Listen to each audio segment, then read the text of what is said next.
Feature and a short. Welcome to Feature and a Short. My name is Justin Joseph Hall, and this is a podcast presented by Four Wind Films. Feature and a Short is a monthly screening hosted by us, where an appointed contributor presents their chosen feature motion picture and a short movie. There is only one condition for the screening. The presenter must have been directly involved with one picture and not the other. This time, we have the lovely Olga Loginova. Hi, guys! Who decided to bring her first feature that she finished called Sacred Leaves. It's a term. It's a Brazilian term, actually. Folha Sagrada. Olga is a producer, director, cinematographer. She's done pretty much everything, but she uses natural light better than most people I've seen in documentaries. And the short that she brought is Volte, which is an Eastern European documentary that was picked up by the New York Times Op-Docs. It's a nice short 10-minute piece about young women and horses. It took my breath away. I think it's so beautiful and so well made. It's something that I would aspire to do. It's a coming-of-age documentary made by two Polish filmmakers, Monika Katecka and Karolina Poryzala. They're both graduates of the National Film Academy in Lodz, and this is one of the best filmmaking schools in the world. I tried to get in there years ago. This is the best. Legitimately, Poland is such a treasure for filmmakers. The cinematographer had a degree in social science, and the screenwriter was a zoologist. And so they kind of merged. And they made this beautiful, beautiful short. It also premiered at the IDFA. I think it was selected by Sundance Lab. It's chosen by Op-Docs and many other festivals, justly so, and I hope you like it. And it's made by women filmmakers. I didn't even know that. Yeah, and I'm not gonna say another word about it. Enjoy. So after the short, we had a small discussion on what happened. So I was going through different descriptions of the film on different websites, and the one that is on Polish Institute website is kind of, I don't know, it kind of captures it. That it's an observational and creative portrait about sacrifice, frustration, physical limits, and endurance. And it shows how the team must accept that Zuzia's position is basically untenable, that she has just grown too big. And so as a child I danced, and very soon I became too tall, and always being lagging behind because you're too big, too big, too big. Really, it's not the reason why I chose this film, but I kind of know how it feels. I felt connected to it. Yeah. Because growing up in Russia, you always feel the pressure to perform, to be the best. You feel it like it's you. Mm. What a difficult career. Talking about the subjects though. The girl is 12, so at 12 she's too big. And her emotions were not the emotions of a child in a way. But again, for me, what I'm kind of jealous of this film, to be honest, because again, every shot here is beautiful. And I wish every shot in my film, I know how to frame, or I've been learning cinematography, and the cinematography is unparalleled. Sometimes you are somewhere and you just don't have time. It's not perfect, and this perfection eludes you, and then you see something that is perfect from the beginning and to end, and it's ah! I think it's very much also a Slavic school of documentaries, the Russian school as well, where every shot is perfect. That's taught. And again, this speaks to Lodz school. Pavel Pawlikowski, the one who made Aida and Cold War, he's a graduate of that school. That was one of the most beautiful films I've seen. I'm telling you, Poland is incredible. Krzysztof Kieslewski, Zanussi, they're all Polish. Kieslewski is not my favorite, but I love Krzysztof. I mean, it's beautiful, but Watch Blue, Red, White, Blue, White, Red. Those are amazing. And The Secret Life of Veronica is amazing. It's the great films. They're fantastic. Also, how do you capture the audio if you're not in their faces? And I don't think there was a boom. So I think it was a long lens, I can assume. yeah. I don't And know. also the audio editing, how they integrate the horses, the Yeah. sounds with the music, and even with the, And that shot of a girl, Zuzia, just her stare, and you can hear the hoofs of the horses and the music, and it's oh. But this is the difference between just trying to document something and make art, because this is, for me, is art. Well, it is like a documentation too, and it has a whole arc. Yeah, it's like a feature film, but it's there is a catharsis, there is this drama. This is the second time I watch it, actually, but I've been thinking about it for over a year. Yeah. Then leading into her film, Olga had a few words to say. I just graduated from Columbia, and my specialty was science documentaries. In a way, it is a student project because I did have to follow and work with my advisor, and science is supposed to be a big part of it. It's ethnobotany, and sometimes it gets in the way of narrative.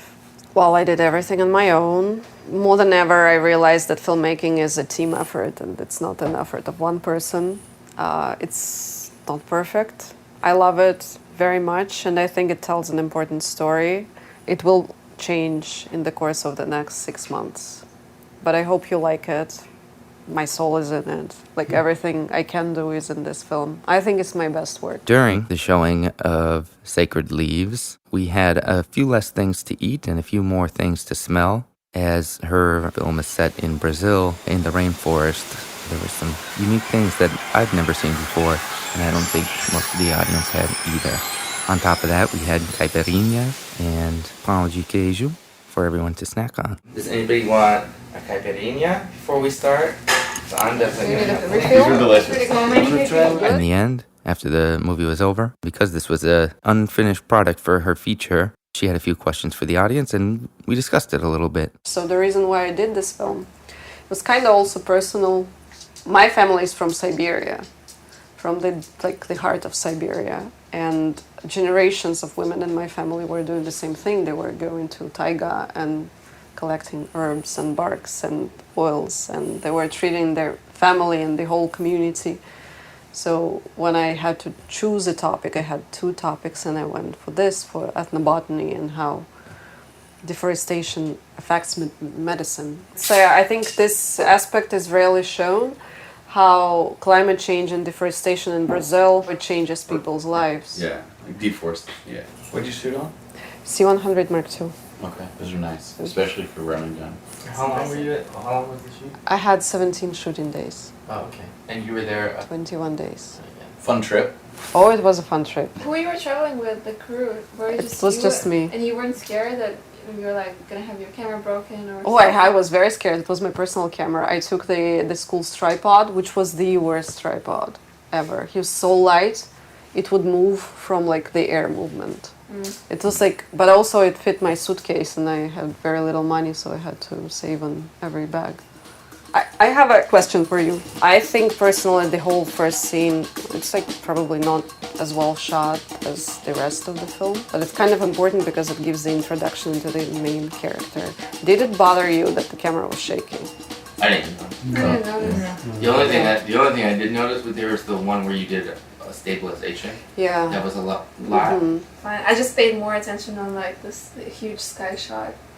Yeah, that was nice. Lightning's always fun to watch. Oh yeah. I was lucky to be there. Do you have a translator? I hired a translator there because I don't speak Portuguese. Yeah, I was like... Yeah. But she was very moody and she would not translate. But it's a different story. Bad translators are bad. The first scene I edited it for 3 weeks because I didn't understand the word. So, but that scene is the best scene in the film. Yeah. So honestly, we don't need to understand what's going on. The American woman, Patricia, 20 years ago maybe, she studied forestry, and then she went to Brazil, and she wanted to do normal research. She worked with a big organization, and she needed to count the trees and how much they bloom.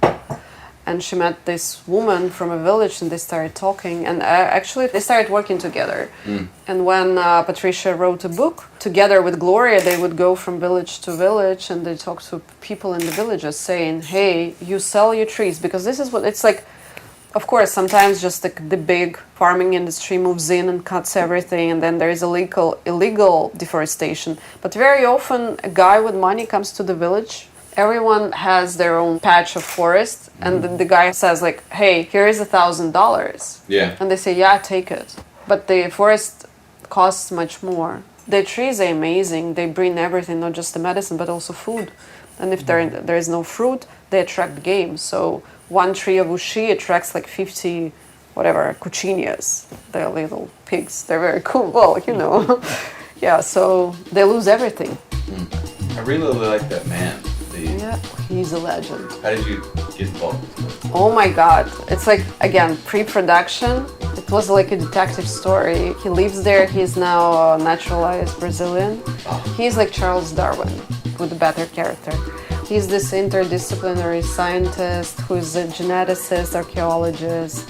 I think people like him, like they come like once in a century. He kind of teaches generations of ethnobotanists. And if you do research of the field, you kind of come across the big names and you kind of try to get in touch with them. So he was one of the names. Patricia is the main one. It took me 4 months to find her. I was calling like hundreds of people. What were you most surprised about when you went down? Me, like as a human, by poverty. Huh? Poverty. I grew up in a country that was not rich. Especially Belarus. I think Russia is like more affluent than Belarus. In Belarus we're like shit. But then you go to Brazil and you see a favela where people... Well, in Brazil only 30% of people have sanitation. They don't have sewage. You know, when people have nothing and what they have to do to survive, you kind of, it's... Or when people have nothing, but they manage not only to survive, but be happy. When you're always, like, I always complain about stuff. Or like, New Yorkers. Yeah. So that Hot sauce. surprised me the most. But everyone also uses like oils and barks, and you open the medicine cabinet. This is what you use. There, like people don't have roads. Well, they do have roads, but their main road is the river, the Amazon. And sometimes you live in one spot, and it takes you 3 days to get to a hospital. So if there is no copaiba, you're dead. Because copaiba, it's this oil that Justin gave us. This is antiseptic and antibiotic, and it treats cuts and wounds.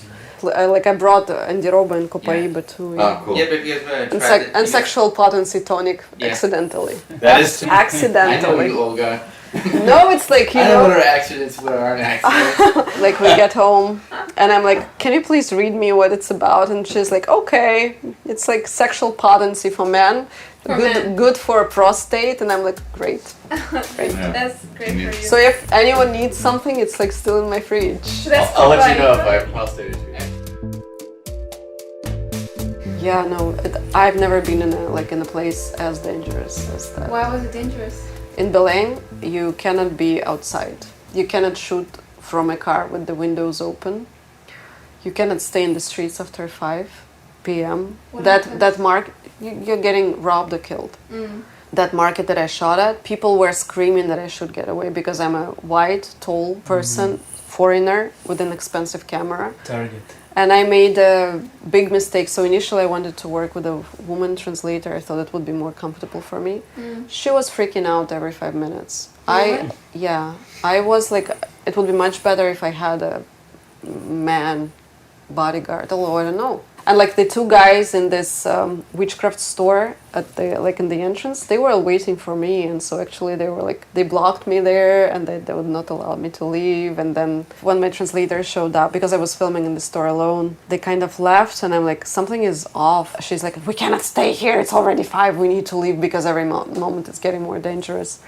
And the moment we started moving, they just jumped out of the next door, and like, it was a very weird feeling. It's like your safety is compromised and it's kind of your integrity is compromised. Luckily, there was a cop, undercover cop in that store.